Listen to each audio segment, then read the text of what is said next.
Merci Monsieur le Président, Monsieur le Ministre. Le budget de recherche et enseignement supérieur est une illustration de l'absence de vision du gouvernement en la matière.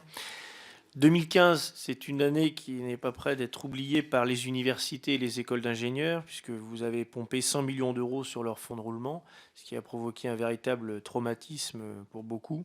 Le Premier ministre a voulu les rassurer cette année en annonçant que ce prélèvement ne se reproduira pas. Mais l'examen du budget ne va pas rassurer ni les chefs d'établissement, ni les étudiants, ni leurs parents. En effet, le système universitaire est saturé, il doit faire face à un afflux. Alors bon, les chiffres varient, mais la ministre nous a dit que c'était environ plus de 40 000 étudiants supplémentaires. Cet afflux n'a pas été anticipé, puisque le budget est presque constant.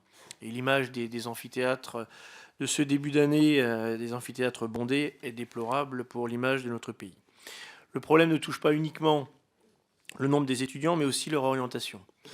À l'heure où le chômage des jeunes est si élevé, malgré tous les subterfuges du gouvernement pour faire en sorte de baisser les chiffres du chômage, comme les services civiques ou les nombreux contrats aidés, il est quand même inquiétant que les disciplines qui accueillent de plus en plus d'étudiants ne soient pas celles qui offrent le plus de débouchés. Quand je vois une augmentation, par exemple, de 8% en psychologie, de 10% en STAPS, on peut être légitimement inquiet. Je viens donc, Monsieur le Ministre, vous demander comment vous comptez faire pour améliorer l'orientation des étudiants et leur procurer une formation qui leur permette d'aboutir à un emploi. Merci.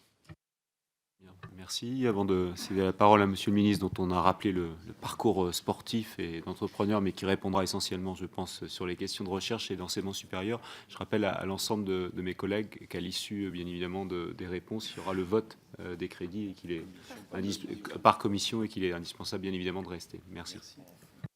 Merci, Monsieur le Président.